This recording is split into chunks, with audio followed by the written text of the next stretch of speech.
você acha que você tem mais um viés mais de esquerda. Esquerdista, sim. Uhum.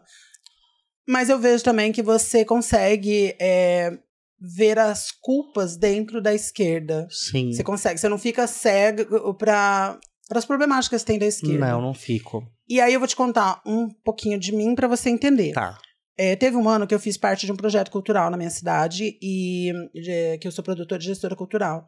E eu trabalhei só com pessoas que na época estavam inflamadas em relação a, por exemplo, ele não, e aquela coisa toda. E aí eu sofri um ato de machismo dentro desse grupo que é dito de esquerda, que são pessoas fervorosas da esquerda.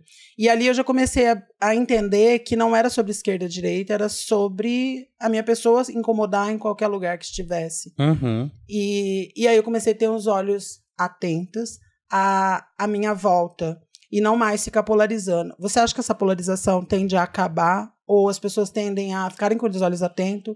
Ou eu já estou enjoada da esquerda e tentei, sei lá, falar alguma coisa aqui?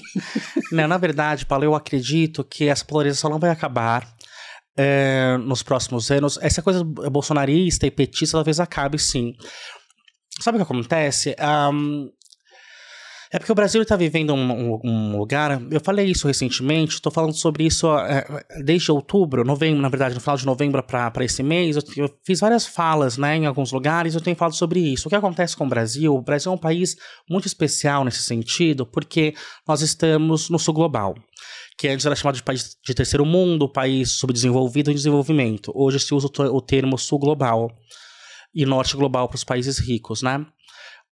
Como país do sul global, nós temos muita desigualdade. Isso é muito interessante. Então, o que acontece? O que eu quero dizer para você?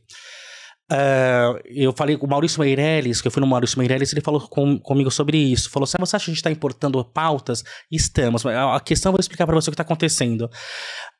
Os nossos avós, Paula, eles não fizeram faculdade. Nossos avós, eles queriam sobreviver. Eles tinham que procurar comida para comer, um trabalho para ter o mínimo de dignidade possível de vida. Então eles trabalhavam, eles não tinham estudo.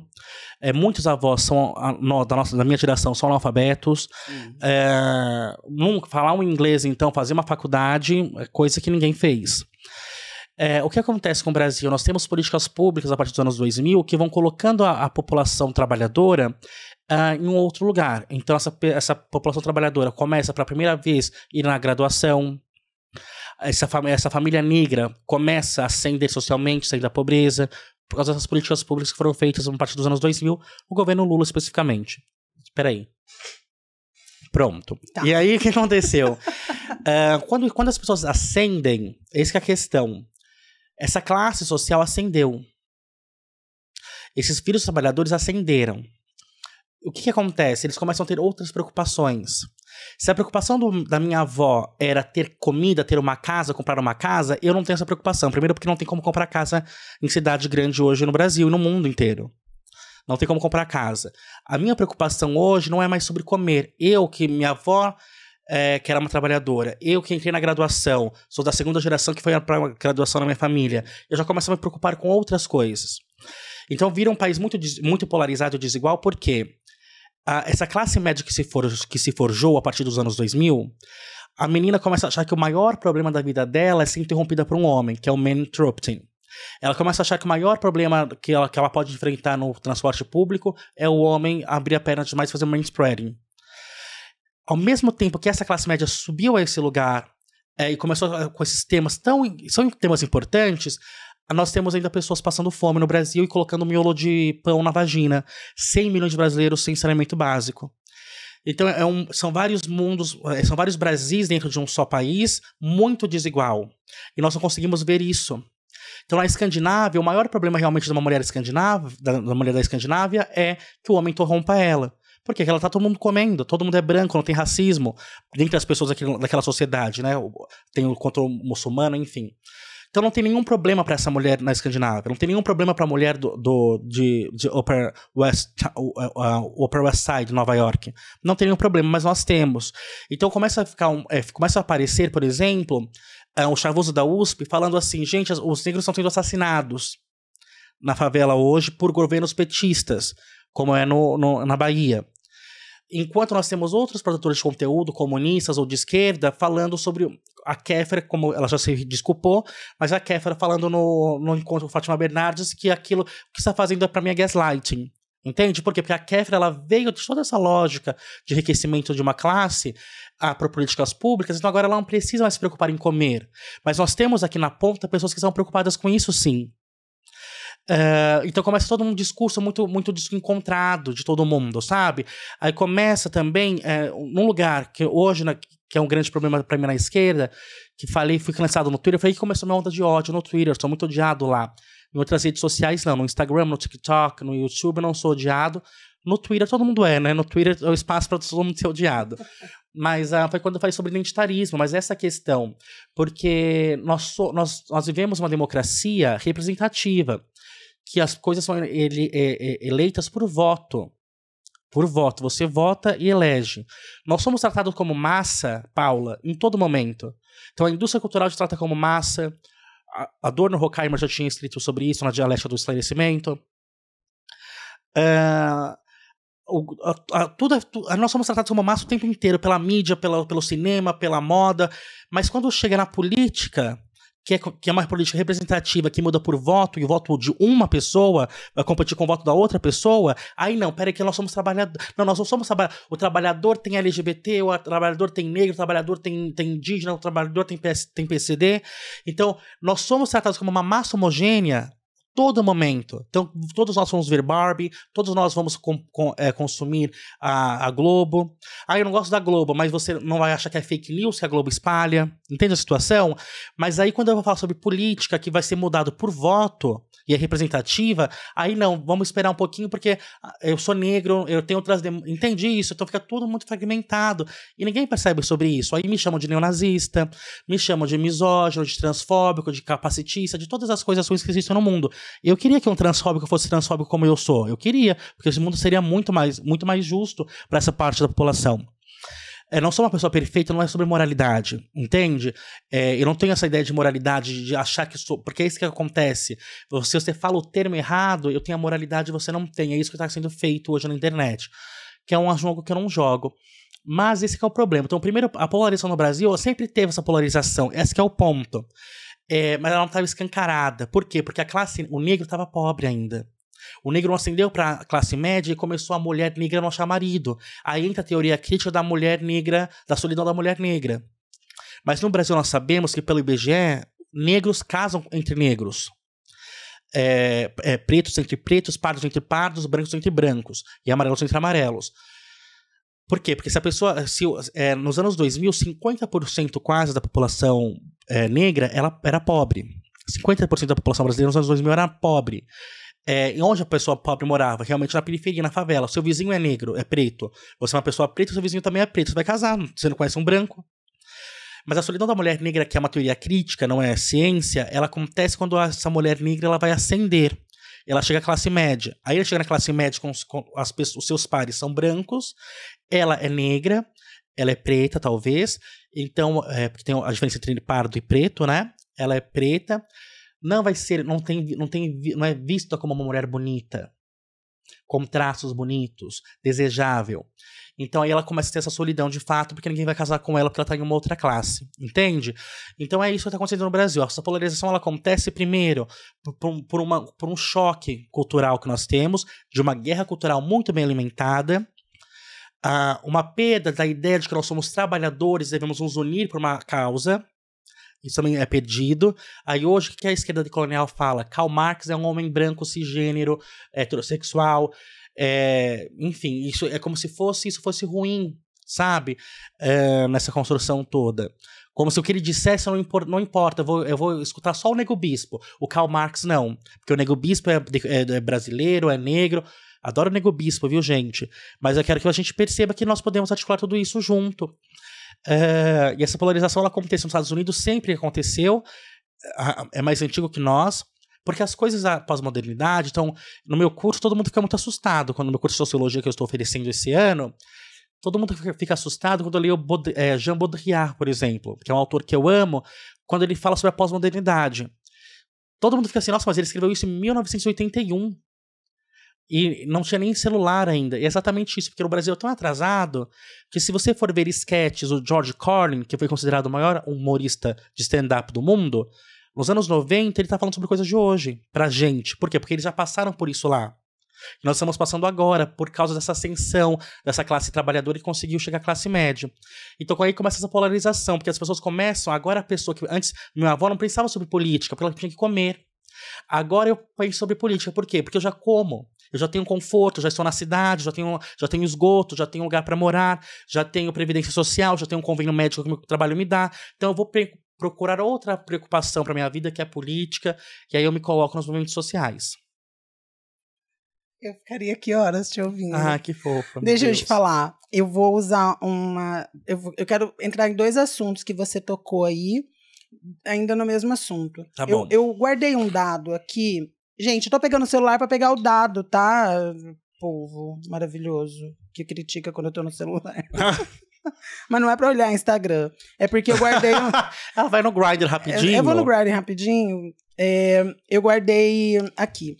São dados e informações tiradas do IBGE, tá bom? De 2022 a 2023. Então, esses dados podem ter dado uma alteradinha, mas é só pra gente ter uma base pro nosso diálogo. Tá. E você já citou esse dado meio que de maneira rápida, e eu vou citar ele pra juntar com a sua ideia e entrar no meu diálogo. Tá.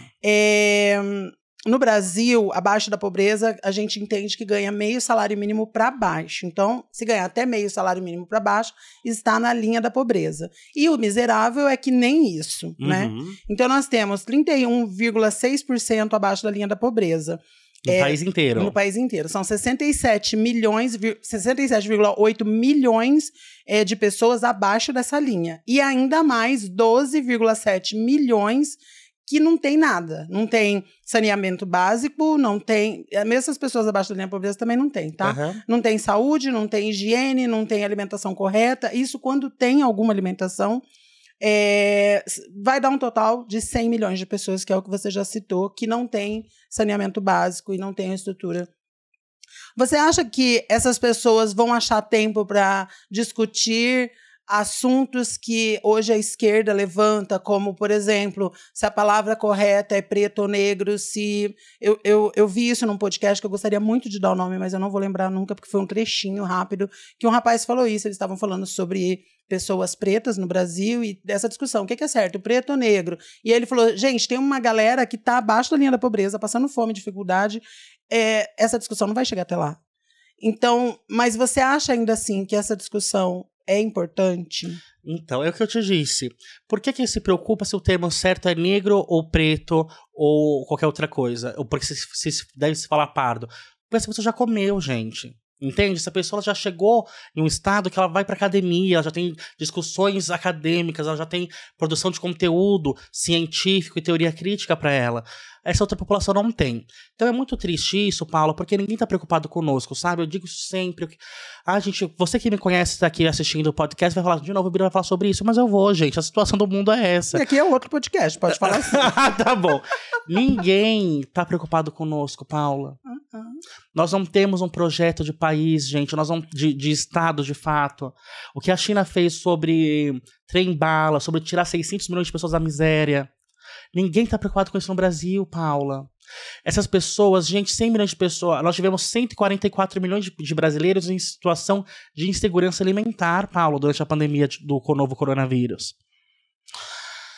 Gente, é uma dureza tão... E a gente vê, aí vem, assim, políticos falando, como o próprio Bolsonaro, falando assim, não, ninguém passa fome no Brasil, não.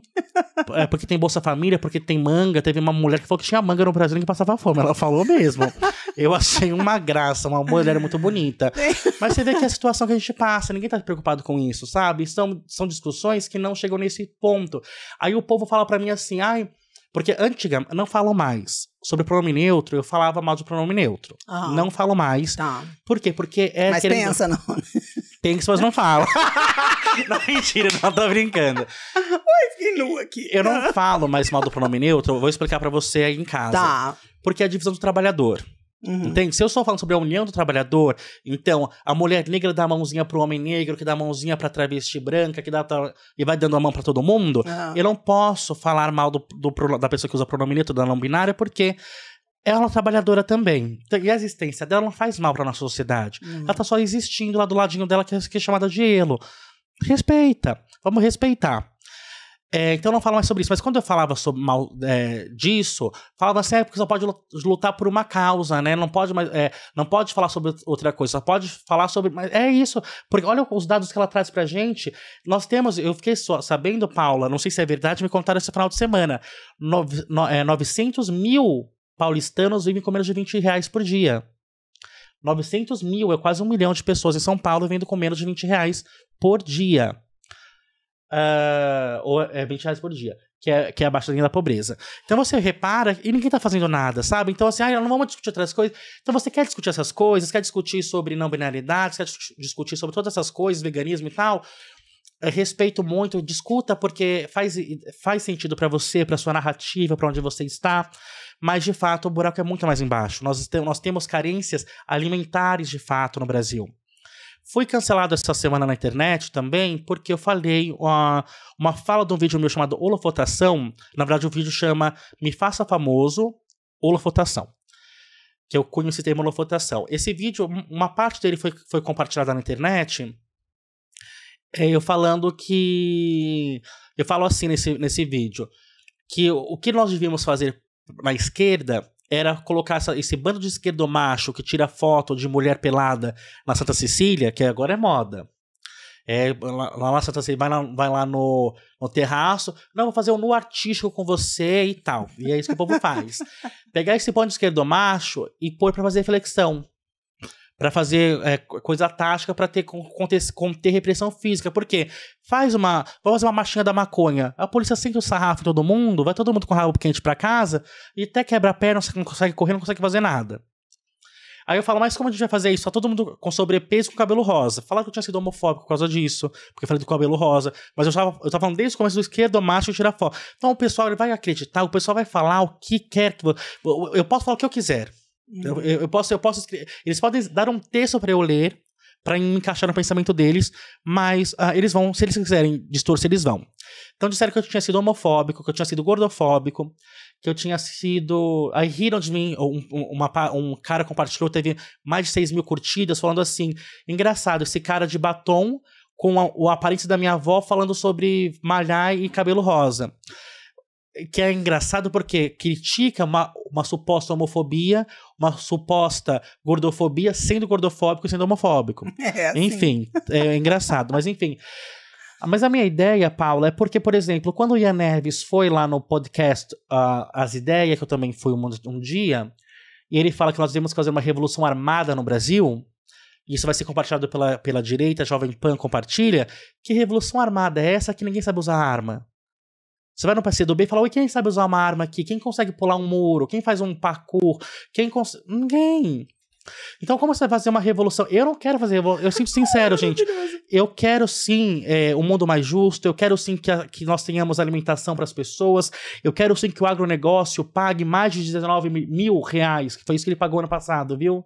19 mil reais e teve um lucro de 30 bilhões. Escrevam aí no comentário se é isso. 30 bilhões que o agronegócio movimentou. 30 bilhões. Pagou 19 mil reais de imposto. Gente. Pagou. Então agora eu entendo muita coisa. E eu quero que eles paguem mais impostos. Não vão pagar porque eles são os donos do Brasil. Eles mandam na gente, não vão pagar. Queria que eles pagassem mais, queria que o povo se alimentasse. Mas a questão é que isso não vai acontecer. Você entende? Ninguém tá preocupado conosco. Ninguém tá vendo o que nós estamos passando. Não está. É muito triste, mas esqueci o que eu tava falando. Você me lembra? Esqueci totalmente. Era uma receita que você tava falando de um bolo de cenoura. Tá tudo bem, meu amor. Deixa eu te falar, mas ainda assim... Então, eu quero sim tudo isso. Eu quero tudo isso.